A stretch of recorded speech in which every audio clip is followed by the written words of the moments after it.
Transfiguration movement number 13. Master the mind is meditation. Mikhail Gorbanyahu. And Yitzhak went out to meditate in the field at the eventide. And he lifted up his eyes and saw, and behold, the camels were coming. Genesis 24:36. Let the words of my mouth and the meditation of my heart be acceptable in your sight, O Yah, my rock, my redeemer. Psalm 19:14. Meditate upon these things. Give yourself wholly to them, that your progress may be evident to all. 1 Timothy 4:15. One night while in college, I was in my dorm room in Gannett Hall at the University of Maine, seated in lotus position, meditating on my bed. At that time, I was pretty fresh on my journey for meaning and self-discovery. I was only in the session for a few moments when there was a knock on my door. After breaking out of my meditation, I went to the door and opened it. Suddenly, 3 of my teammates, Trey, Scotty, and Jeff, tried to rush me, as we would regularly roughhouse each other, being college football players having fun. I remember suddenly stepping aside and throwing Trey on the bed, while Scotty, I simply overpowered and knocked him to the right of the door, and finally, I stepped right into Jeff and took him down to the floor with relative ease. After I had countered their attack, I ran down the hall pointing back at them, cracking up laughing for failing their attempt to jump me. Though I noted it, I didn't really let it settle on me because at that time, to me, it was absolutely hilarious. But in hindsight, in all seriousness, that moment in Gannett Hall was more than just college antics. It was a living testament to what meditation had already begun to awaken in me. Though I had only just begun my journey of inward exploration, that brief meditation session had brought me into a deeper self-awareness, a calm, rooted presence in body and mind. When they rushed me, I didn't panic, nor did I flinch. My response was rooted, instinctive, measured, and pretty much effortless. It was like I was watching it happen in slow motion, moving with the energy instead of reacting against it. Meditation had raised my perception of that moment and anchored me in the now. I wasn't just present, I was aware and aligned. That awareness, that clarity, gave me control in the chaos and showed me early on that the mind, when trained, has the power to override panic and operate in purpose. And though I didn't know it then, and pretty much even dismissed it, that right there is the foundation of transfiguration, mastering the moment by mastering the mind. Later on that year, I enrolled in a world religions course and found myself drawn to the silence and simplicity of Zen Buddhism. As a philosophy minor, I had the luxury of taking classes on comparative religious studies, and for the most part, it was an awesome experience and exposure. Through Zen, I found that the posture, the focus on breath, the stillness seemed like something powerful to engage. But after trying it for a few weeks, I stopped. Yeah, I hear you, Rita. Why did you stop, Mikhail? I stopped because I experienced something that I didn't feel. Not in the sense that nothing happened, but in the sense that I didn't feel it in a disturbing kind of way. While I was meditating one night, more than likely after an illicit episode with a random paramour, I felt a dark, cold, and empty presence. I immediately broke that off and just set meditation aside like a bad habit. And for a while, something didn't sit right in my spirit with it, and I refused to meditate again for quite some time. A few years after my graduation, though, one of my uncle-in-laws would always encourage me to meditate. Michelob, he would say, you need to meditate. I know you study and read a lot, but you need to meditate so you can get direct insight. Blowing it off like I knew everything already, I resisted and resisted, as I was still young and subconsciously ambivalent to meditation from my earlier experience. But eventually, I yielded and finally returned to the discipline, but this time from a place rooted in my heritage. Having a deeper insight of what meditation truly is, I didn't let the void pull me. I grounded myself in light, in purpose, and in Torah. Since then, meditation has become a part of my inner rhythm. It has helped me find calm in chaos, clarity in confusion, insight in silence, and intuition beyond intellect. Through meditation, I've tapped into deeper dimensions of myself and heard whispers of the Ruach that words could never carry. It became not only a practice, but a pathway toward mastery of the mind and alignment with the Most High. The scriptures don't shy away from meditation. They actually command it. Quote, "This book of the Torah shall not depart out of your mouth, but you shall meditate therein day and night, that you may observe to do according to all that is written in it. For then you shall make your way prosperous, and then you shall have good success." Joshua 1:8, end quote. Quote, "But his delight is in the Torah of Yah, and in his Torah does he meditate day and night." Psalm 1:2, end quote. End quote. "I will meditate in your precepts and have respect unto your ways." Psalm 119:15, end quote.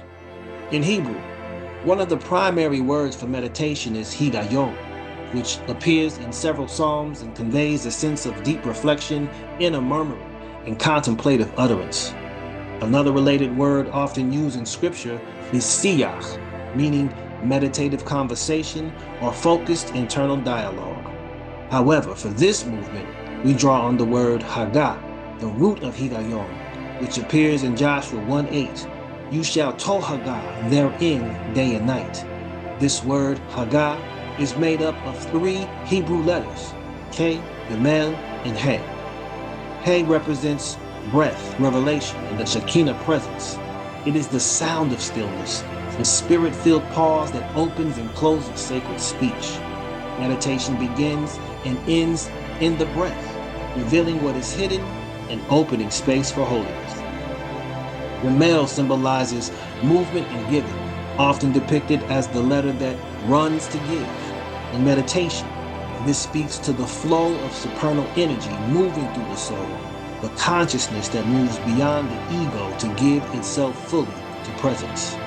He again closes the sequence, reinforcing the idea of entering and exiting with sacred breath, signaling that meditation is a return, a cycle, a gateway between the inner world and the infinite.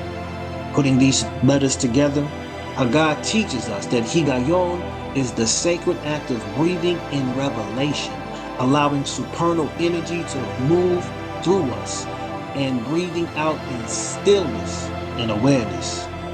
In this light, we see that higayon is not a passive activity. It is rather an active participation in the supernal rhythm of life, a conduit between heaven and earth. This deeper definition reveals higayon as a spiritual movement of generosity. We receive light, circulate it within, and return it to the source with clarity, gratitude, and intention. This is how higayon empowers transfiguration. It makes the soul transparent enough to reflect the image of Elohim and strong enough to host his presence. From Dawid to Yitzhak, from the prophets to the sages, higayon was never viewed as foreign. It was familiar. It wasn't some strange Eastern ritual.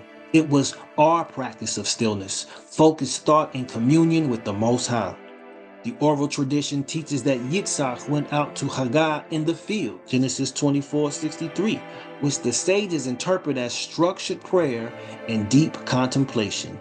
Rav Nachman of Breslov taught that hitbodedut, personal isolated higayon, is the highest form of connection to the Most High. Modern neuroscience and medical research have affirmed what the ancient sages practiced instinctively. Higayon changes the brain, body, and emotional landscape. Numerous peer-reviewed studies show that higayon reduces levels of cortisol, the primary stress hormone, promoting emotional stability and resilience.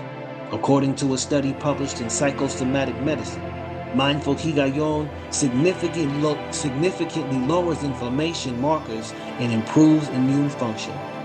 Functional MRI scans have shown that consistent higayon increases gray matter in regions of the brain associated with memory, learning, empathy, and self-awareness.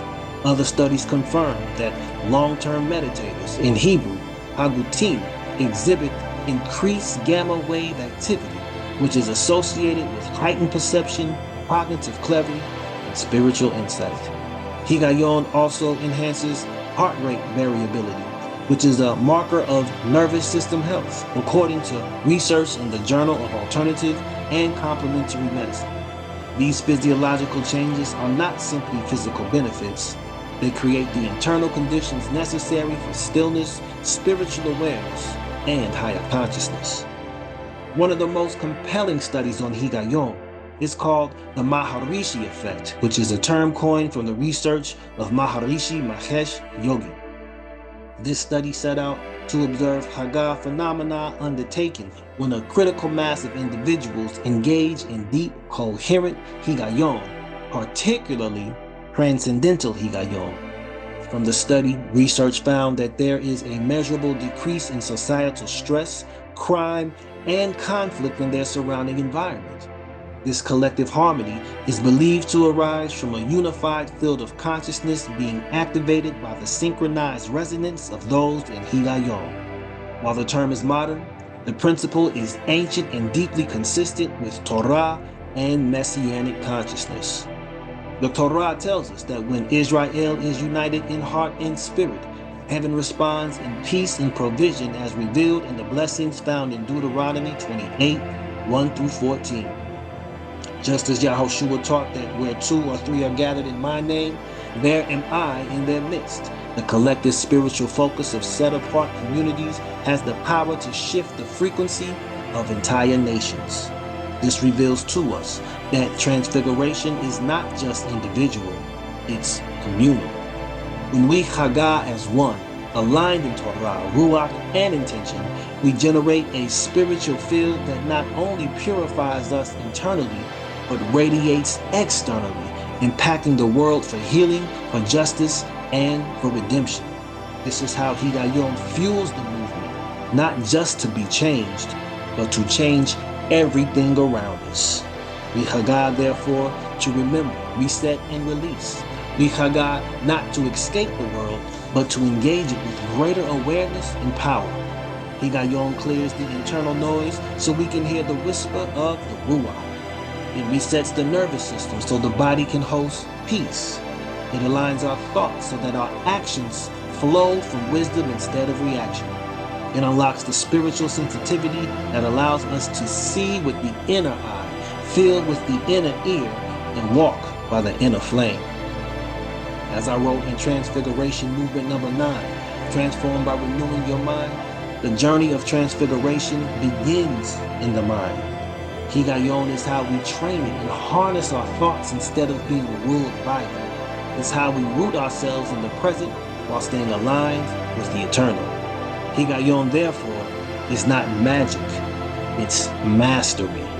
And mastery is what the Transfiguration movement is about.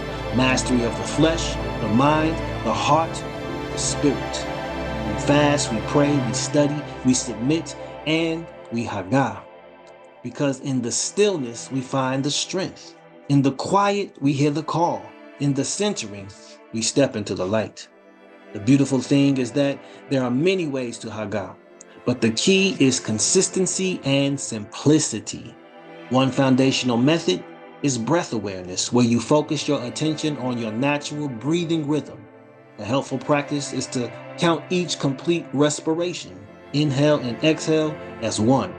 Count up to 10, and if your mind wanders or an outside thought interrupts, gently reset back to 1 without judgment. This teaches patience, discipline, and mental stillness. Another approach is visualization, where you picture a sacred image or scene, such as standing before the burning bush with Moshe, or standing at Mount Sinai with all of Israel receiving the Torah. Engage your senses. Hear the shofar. See the fire. Feel the presence of Elohim. Let this kadosh scene draw you into alignment with your purpose and calling. A Torah-based exercise is higayon chanting of a verse. Take a passage like Shema Israel, Adonai Eloheinu, Adonai Echad, and repeat it softly and slowly, tuning your breath and heart to the vibration of the words. Another simple yet powerful practice is hitbodedut, a secluded personal conversation with Elohim. Go to a quiet place, speak from the heart, cry if needed, whisper, or sit in silence. Just be present and real. These practices train the soul to listen, to align, and to enter into the light of supernal awareness that transforms the inner and outer world alike. And to everyone walking this 90-day transfiguration journey, set time aside to sit still and breathe deep. At its deepest level, let us fully accept that higayon is not merely an intellectual exercise, but a spiritual frequency that tunes the soul to heaven's resonance. It is the sound beneath the sound, the stillness beneath the movement, the supernal logic that pulses through all of creation. In the process of transfiguration, higayon becomes the gateway through which fragmented thoughts are gathered, calmed, and reordered according to the harmony of heaven. This is where meditation truly lives. Again, not in escaping the world, but aligning with the Creator's intention for it and for us. In the quiet repetition of breath, in the sacred image held in the heart, in the whispered Shema or raw outpouring of hitbodedut, we find ourselves shifting and becoming, ascending into the deeper design of who we were always meant to be. So as this chapter in the Transfiguration movement closes, let us not forget that to master the mind through higayon is not about escaping life, but embracing it more consciously. It's about becoming aware of the unseen architecture that holds all things together and choosing to live from the center rather than from the circumference. In this age of noise and endless distraction, higayon becomes our rebellion, our resistance, our return. It is our response to a fractured world and our re-entry into the sanctuary of wholeness. So keep breathing, keep listening, keep sitting still long enough for the voice within to become the voice above. This is where transformation begins, and this is how we, together, rise. My brethren and sisters, close your eyes and open your soul. Don't rush, don't strive, just be. Reflect on Torah. Speak from the Spirit. Listen with your heart. Yes, the world is noisy, but within you is a sanctuary. So haga, master your mind. Climb and guard your gates. Keep climbing. Know that transfiguration begins in stillness,